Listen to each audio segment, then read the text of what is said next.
Bank vault में 20 ton वजनी दरवाजा, जबकि इसकी दीवारों में भी लोहा लगा हुआ था। बनाने वालों को इस पर इतना यकीन था कि उन्होंने बैंक वॉल्ट में सिक्योरिटी अलार्म तक नहीं लगाया, क्योंकि इसको अनब्रेकेबल वॉल्ट कहा जाता था।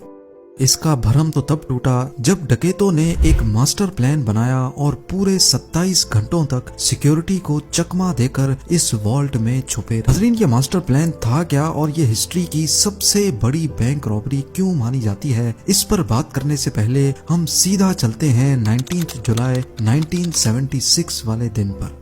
मंडे के दिन का सूरज निकल चुका था और फ्रांस के शहर निस में सोसाइटी जनरल नामी बैंक में स्टाफ मेंबर्स पहुंचना शुरू हो चुके थे।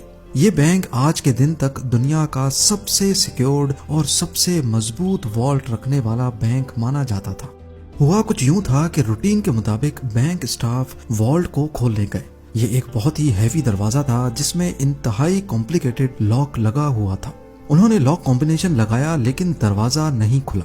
अब यहाँ ये जानना जरूरी है कि ये दरवाजा पहले भी कई बार मसला कर चुका था, क्योंकि इसका वजन करीब 20 टन था। इसी वजह से अक्सर औकात ये फंस जाया करता था।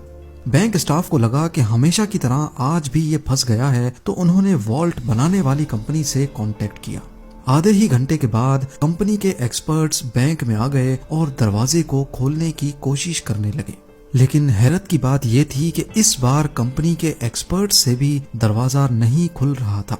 उन्होंने कई मर्तबा अटेम्प्ट्स किए लेकिन ये दरवाजा किसी सूरत खुलने को तैयार नहीं था। बात अब सीरियस होती जा रही थी, क्योंकि कस्टमर्स की लाइन लगी थी और ये अब बैंक की इज्जत का सवाल था।